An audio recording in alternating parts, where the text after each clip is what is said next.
What's up, everyone? It's Sean here with BlueRidgeSilverhound. We have the midweek edition of the Pocket Change Market Report going live right now.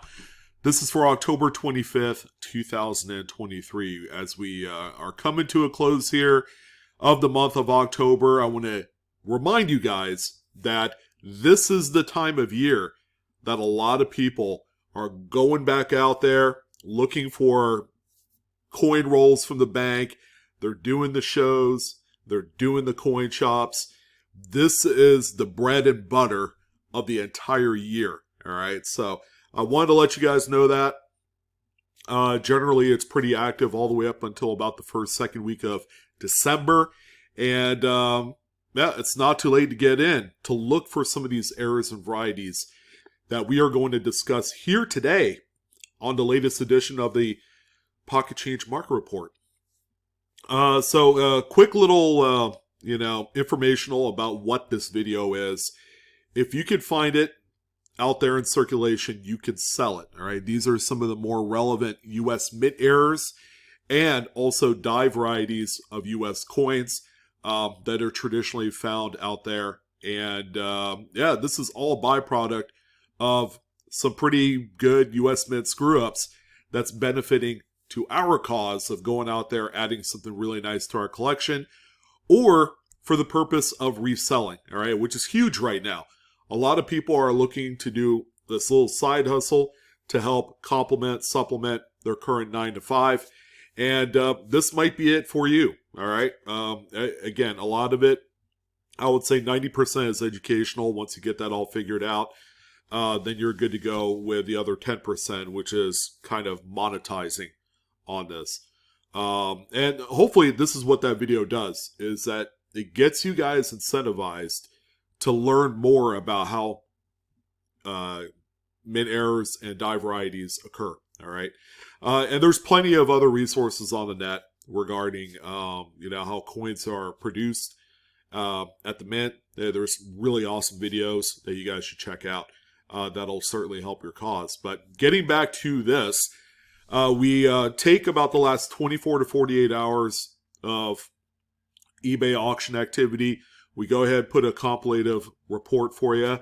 And, just let you guys know what's hot right now, what's not hot right now. And, there's going to be a vast majority of coins that are going to be way atop the list of must-finds out there. At the very least, know that they do exist. So that way, if you just so happen to come across one of these, you're going to be in good shape.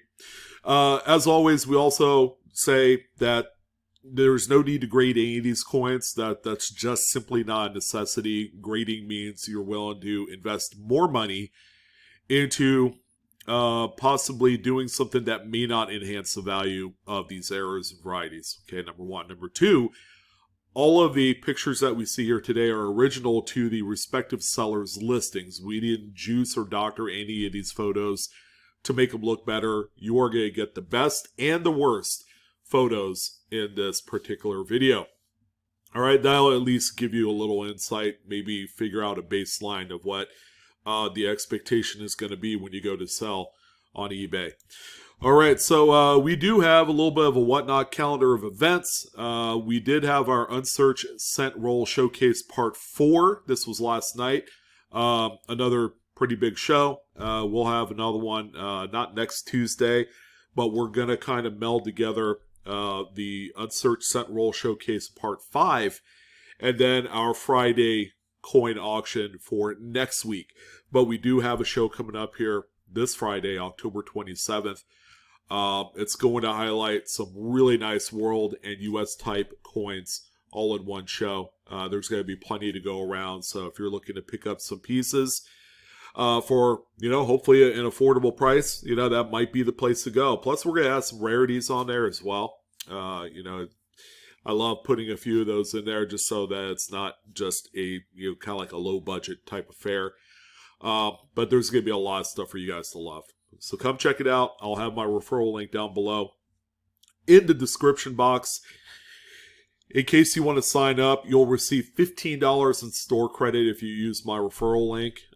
So come check it out. A lot of new people joining on this bandwagon that we're calling Whatnot. It's a great interactive live auction stream. And it's one of my favorites. I'm glad to be a part of the team. All right, so let's go ahead and jump in, see what's been selling here as of late. We do have a pretty healthy mix of coins and paper. So we're going to start things off here on this one, which is a 1981 $5 bill.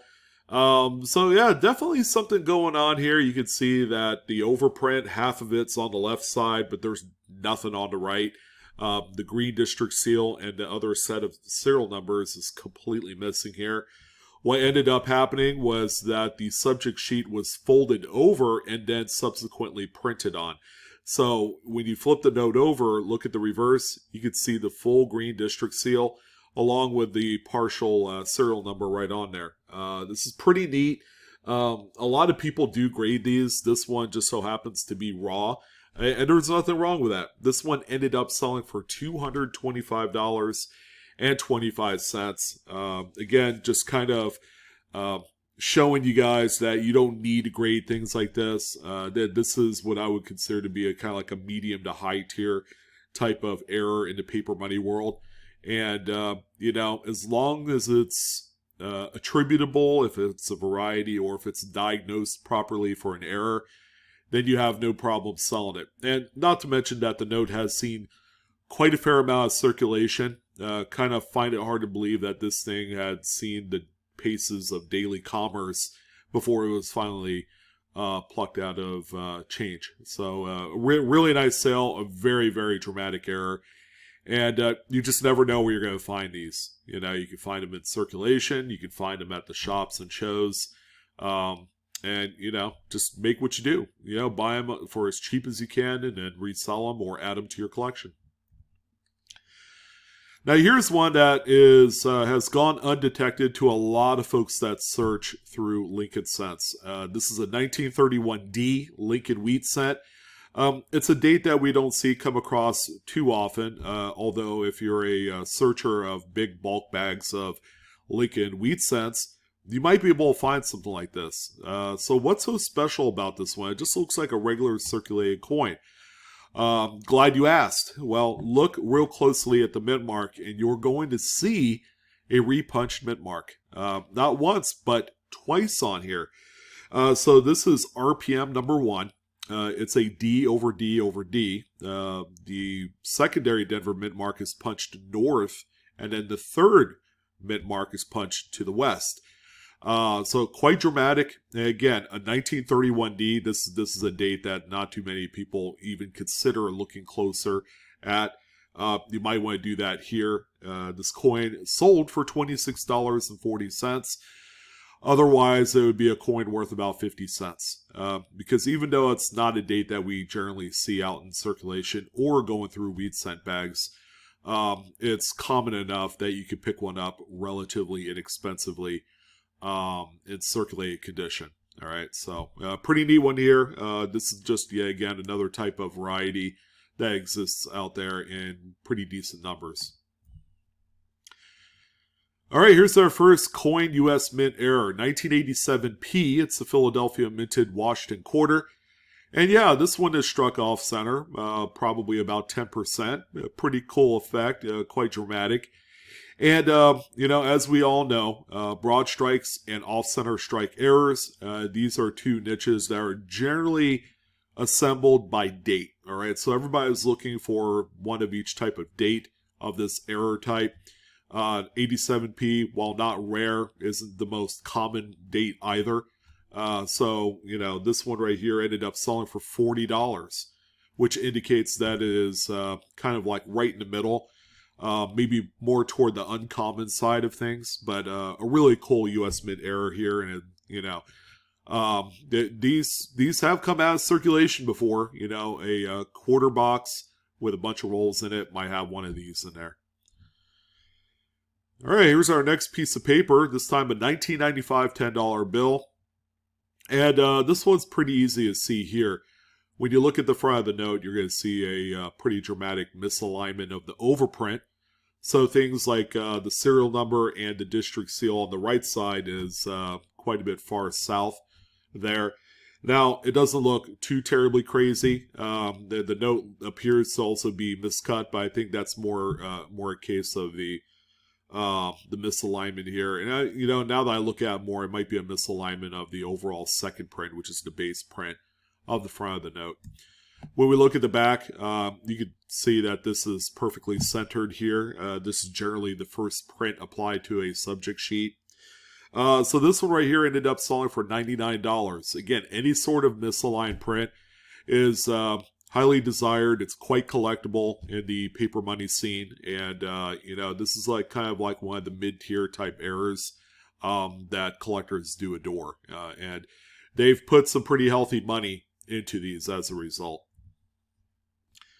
All right, quite minor, but we come across these all the time.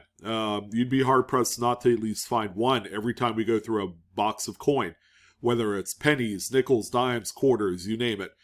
So we have a very shallow, semi-curved sheet clip on this one. You can see it there at the kind of like 1 o'clock position of the coin when you're looking at the obverse. But overall, this 1952 nickel is in pretty good shape. All right, so one singular clip, nothing really to write home to mother about, but just know that this one did sell for $6. The more clips that end up on a coin, I think the most I've seen is 3. When there's 3 clips and they could all be this shallow, that's where they're worth a little bit more money. This next piece of currency, this is actually a neat one, and again, you just never know where you're going to find these. But let's go back 50 years, right? This 1935 D $1 silver certificate, it's got the blue ink on there, was obviously passed around like a peace pipe. I mean, look how rough this note is. And no one seemed to care, even if they flipped it over and saw the dramatic sheet misalignment for the reverse print here. This is just an insane error. And it's passed through so many hands. There was a lot of people that did not care about this. And you can tell how crazy it is because you can see the next note on the subject sheet there on the left, which is, again, that's crazy when you see that. So this one right here is sold for $99.95. Again, I know condition plays a huge role in these notes. And if this one were any nicer, it'd probably be $150 to $200. But in this case, I would gladly take a $100 bill. All right, well, our boy Coins and Cards has yet again another banger on the scene here. This is a $17.99 over 8 draped bust dollar, out of all things. Now, obviously, this is something that we're not going to find in circulation, okay? As a matter of fact, you're probably more prone to finding one that's counterfeit than actually finding a real one in circulation. So this one here, while it looks to be in wildly awesome condition, it's not graded, all right? It does appear like it's been cleaned. There's some inconsistencies on the actual surfaces of the coin that lead me to believe that this one has been cleaned at some point. But when we look up close at the date, you can see the last 9 of the date has been punched over an 8. All right. So I don't know if you guys know this, but way back in the day, 200 plus years ago, they used to punch each number into the working die. All right. It's not like it is today where everything is all on the master hub and it's just been transferred over a few times to the working die. Excuse me. So, yeah, pretty cool. It's cool that you could see the entire bottom round bubble of the 8 on there, which is really neat. So, I was not at all shocked that this one ended up selling for $4,625. And that's with 29 bids. It's just overall a very expensive coin. And drape bust dollars of any date is expensive anyways, especially problem-free examples. We also have this one here. Not the best looking photo. This one was actually a little bit smaller and I had to blow it up to fit it onto this frame here. But what you're seeing is a 1977 $1 bill. It appears that the note is miscut. But again, we have another misalignment issue on the base second print of the front of the note. You can see that the overprint with the serial numbers and all that is fine. You know, it's laid out fine in conjunction with the note. It's like centered where you need it to be. Back of the note, while not too terribly crazy centered, you know, it's all, you know, they all have pretty good margins on there. This one ended up selling for $26.99 with 16 bids. It's not the most dramatic misaligned print, and at the same time, the pictures do very little justice for this note. Pretty cool one here. The seller seems to think that this is a 1983. Kind of hard to tell. It looks like it, but I'm not going to say undoubtedly that it is. So this was a coin that was struck through a late stage capped die. So a capped die is exactly like it sounds. There was actually a coin stuck to the obverse die that normally holds the obverse design of the coin that they're producing. All right, in this case, the front of the Lincoln cent with the date. So after a number of strikes, it begins to get very soft. The cap becomes very thin, and then you also get some punch through of the original design of the die that it's going to transfer onto the coin. So this is that byproduct right here. And then take note that the reverse is very well struck on this example. So this one sold for $22.55 with 3 bids. Again, a very desirable error, and yeah, these exist out there in coin roll hunting scene. I found quite a few of these in my time, and yeah, I mean, it'll look like a coin that was struck through heavy grease, but it's not that. It's a die cap. 1982 Kennedy half dollar. I mean, this one's here for a reason, and the only reason is that it's the missing FG initials reverse. All right, so a little bit of a over polishing of this area where you see the red circle. Of course, that's provided by the seller. Good job. This is where Frank Gasparo's initials usually sit in, is in this crux of the eagle tail feathers and the leg, as you see it there, and it's not on there. All right, so it's been over polished, abraded away by a mint employee. So when it strikes up coins with the missing initials, it will look like this here. So this one sold for $11.24 with 2 bids. This is actually a very common date error or / variety. If you're simply going through Kennedy half dollar rolls just to look for silver and you're throwing these out, wow, I don't know what you're doing. This thing is worth as much as a 90% silver half dollar. So pull them out, sell them, and buy silver with it. All right, pretty easy. All right, so this is actually a quite minor error that's not going to contribute a whole lot of value to much older type coins. This is an 1865 Shield 2-cent coin. This one is noted to have a number of rim cuds on the reverse. You can see it there from about 6 o'clock to 8 o'clock. Yeah, they're pretty pronounced and raised on there, but they don't go into the design. This is actually a very common error on these older coins, not only 2-cent shields, but also 5-cent nickels and, you know, a few others. I would say the 3-cent nickel is another culprit as well. This one also exhibits what they call the fancy 5 number design there. And even with the rim cuts, it doesn't contribute too much value. This one I think is more of just a better looking type coin.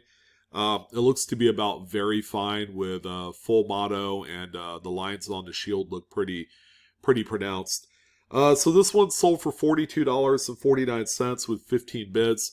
Sometimes the little rim cuts can also lead to a possible variety. Those could be pickup points for a variety if it does exist on this one, which I didn't see any, no double dies or anything like that. Nonetheless, nice little, you know, affordable type coin, very common date with a little personality there. Pretty cool one here. This is a 1985 $1 bill with a gutter fold, is what they call it. So the subject sheet had a pretty big wrinkle in it, and then it was subsequently printed over. All right, so once the printing had all occurred and it's dry and all that, and after cutting, you could literally stretch out the note to reveal the gutter. Is what they call it here. So this one right here, the gutter retained during the front and back print processes. So that's why you have a full gutter on the front and back. This one sold for $88.75. Pretty nice sale here. This is kind of like on the top range of what these generally sell for. Quick little update on some 2023 Extra Vs. Here's one. Not the greatest looking example. Lots of minute kind of carbon spots on this one. Maybe even an errant fingerprint on the obverse there, right above the date. This one shows the small little V notching right to the right of Victor David Brenner's initials. This one is being thrown out there to grading companies such as PCGS and NGC because they attribute these now. And that's kind of like the big hot button with these. People are buying them raw, grading them, and then reselling them. And making money as a result. You know, a few $100s seems to be the average on these after grading. So this example sold for $40. You know, it's a little bit on the higher end for a coin with what I perceive to be some circulation wear and some spotting on there. 1935. This is a pretty minor sheet clip on this one as well. It's a Philadelphia coin, and it's in phenomenal shape. It's a good solid VF30, 35 issue here, maybe even an XF40. But yeah, again, very minor error, and even on a much older coin than this, you definitely need to pull these aside. This one sold for $32.99. One of the coolest paper money errors this week has to be this $1969 bill, which features a partial back-to-front wet ink transfer. As you can see, some of the green design from the reverse shows up here on the front. That's all due to some of the errant print being transferred to the impression cylinder because of the absence of a sheet in the printing area of the press. So when it's not there, the impression cylinder and the plates will make contact in transferring a little bit of a design. Now, with any true wet ink transfer, your secondary impression's all going to be mirrored. All right, so make sure that's the case. There's a little bit of a back image there for you. Pretty nice. And this one sold for $155.45 with 19 bids. There's a lot of people that don't know about this error or can't correctly diagnose what it is. So oftentimes they'll get, put aside or spent. Well, our good old Washington crossing the Delaware Crown die chip is making another appearance, although these are not $200 coins like they were 2 years ago. Again, Philadelphia minted coins have the best looking crown chips right on top of Washington's hat there on the reverse. And there are also a few smaller cuts or die breaks like this on Denver examples too. However, this one here sold for $35.63 with 14 bids. All right, guys, it's high time that we begin to kind of go back, double down, re-look at all of your national park quarters, because there's always going to be some mysterious hot new thing that comes out. All right, I firmly believe that is under-searched and underrated. All right, which says a lot because it was a 10-year long series. So there's still a lot to be found, especially on the error side of things. This is a 2020p Tallgrass Prairie quarter, but you can see a pretty substantial strike through on the reverse there in the wheat stalk. And yeah, you can see even some feeder finger scrapes transferred from the die to the coin there as well. Very phenomenal, great looking error here. This one sold for $11.09. Not at all surprised. I haven't seen these truly sell for anything above like $20-$30. And if they have a little circulation wear, which this one does, they'll be reflected on the price. Here's a 2000 Lincoln Memorial cent, double struck. The secondary strike is approximately 90% off center. Really, really dramatic error. Don't really need to describe too much about this. $39.98 was the sale price on here. And yeah, oftentimes you won't find these in change.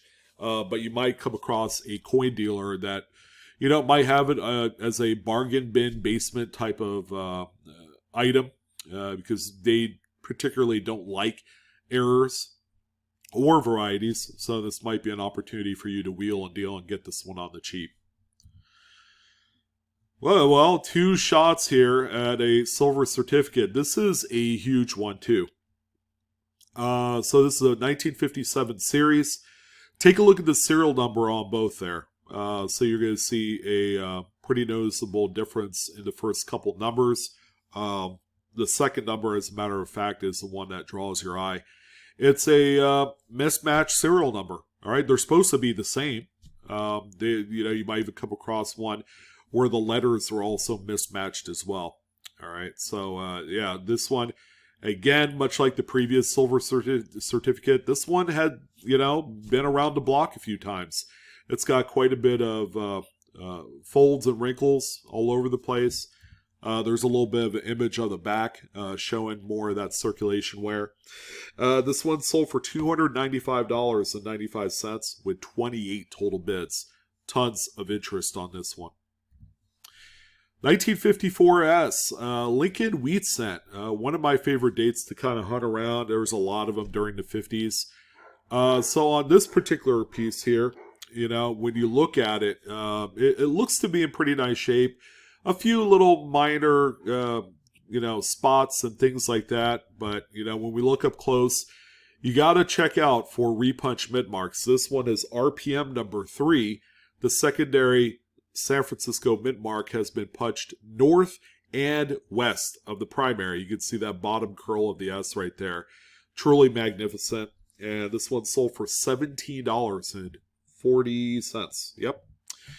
And then also Brian Rybar, who's a very important nickel attributor. So Jefferson Nichols is his forte, but he does a lot of resales on eBay. And aside from the 54S we just looked at, he also had some 46 Denvers as well in quantity. And these are all RPM number 4.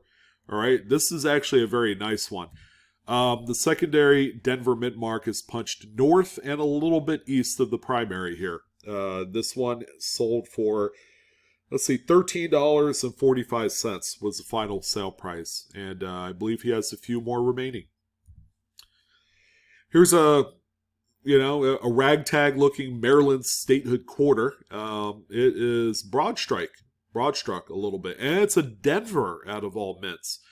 So, it's not the best looking example, but someone might need this for, an off-center or a broad strike collection of statehood quarters.